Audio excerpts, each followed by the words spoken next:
Jack Della Maddalena's coach absolutely went off on Ilia Topuria in a recent interview with Submission Radio, and this all came right after Dana White officially announced Jack Della versus Islam Makhachev for UFC 322 in November. The Aussie will try to defend his belt for the first time against the Dagestani force Islam Makhachev. Things are already heating up big time, and Jack's coach is not holding back, taking jabs at not only Islam, but the current lightweight champ El Matador. He directly addressed Topuria's talk about eventually moving up to welterweight to chase a third belt, firing shots by saying Ilia is a midget and should stay at lightweight. At the same time, he sent a serious warning to Islam, making it clear that Jack's power is something different. He said he doesn't believe Islam has the chin that Belal Muhammad showed in their fight, and if Jack lands clean, it's lights out, whether it's early in the first round or deep into championship rounds. With Jack's cardio and knockout power, his coach is confident that Islam won't be able to handle it. Let's dive into Jack Della's coach taking shots at Ilia Topuria.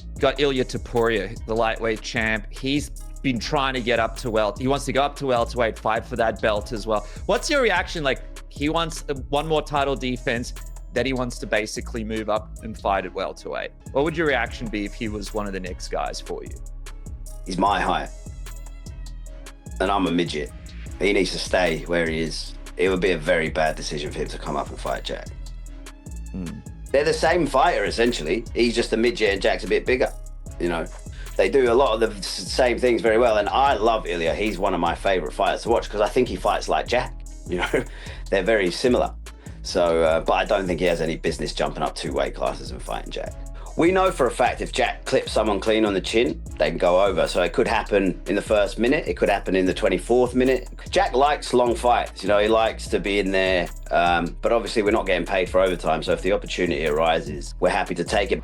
Just weeks before Merab Dvalishvili steps back into the octagon for another title defense in his legendary streak, he's making it clear that some scores are still unsettled. Talking about his fight with Umar Nurmagomedov, the champ said the hype around Umar, driven by his cousin Khabib, made the fight personal, and he felt disrespected going in. Merab isn't holding back. He promises that if they ever fight again, he's going to destroy Umar, making it clear this rematch would be all business and no mercy. Looking ahead, the Georgian's next challenge is Corey Sandhagen in just a month, a fight fans are already circling as high stakes and explosive. If he gets past Corey, the path likely leads to a title defense against the winner of Umar versus Mario Bautista, a matchup that was officially announced today. What makes this also intriguing is that Umar remains the only fighter to give Merab a genuinely competitive fight in his championship streak. Compared to the absolute domination he has shown over everyone else, Umar pushed him harder than anyone, even if he still came up short on the scorecards. Let's dive into Merab's comments on Umar. So when we had Pace open, and then I take a picture with the belt and whatever, and then he said, last picture. He was keep pointing at me that I was taking with the belt, like last picture, like, and that's like stupid from him, you know. And but if he deserved title fight again, if we fought again, I will destroy him. Now this time I will beat the shit out of him, you know. First fight, you know. Now the next fight I will, yeah. Why do you think? Because you've just improved that much, even more? I win, and then now I can talk about this. I was injured, like my back was killing me, and then I had infection on my leg, and then that was very stressful training camp. And but next fight, if I have to fight him, you know. Raja Jackson, the 25-year-old son of former UFC champ Rampage Jackson, has been arrested and charged with felony assault after an incident at a wrestling show in Los Angeles, according to Louisiana First News, and is expected to face up to 4 years in prison. During a live-streamed match on August 23rd, Jackson entered the ring and struck wrestler Stuart Smith repeatedly while he was down, leaving the U.S. Army veteran hospitalized in stable but serious condition. The video quickly went viral, drawing strong reactions from both the wrestling and MMA communities. The LAPD acted swiftly, taking Jackson into custody, and now all eyes are on him and the promotion for how this situation unfolded. Reactions are mixed. Sean Strickland suggested rehabilitation, while others, including Matt Brown, are emphasizing accountability. The wrestling promotion is also facing scrutiny for safety measures, and the story has taken over MMA and wrestling circles for the moment. No one expected this, and the aftermath is just beginning to unfold. Here's how Paul Felder and Bisping reacted to the situation. I think that kid needs to figure something out. Something is deeper and darker in there other than a can. You know, the guy crushing a can. Something else is really driving that kid to want to open up and do something like that, and being on his stream and letting those people influence him. And you could see it affecting him in the video that was posted about it. I think he needs to figure out some demons in there. I think that's really where it stemmed from. I don't think it was even so much the guy or the incident itself. Something would have caused this snap in that young man, unfortunately. I know Rampage, and he's a great person. He's an awesome guy. He really does. And obviously he loves his son. Yeah, I mean, dude, he ate like 20-something punches from a guy who knows how to throw ground and pound. 6 unanswered shots.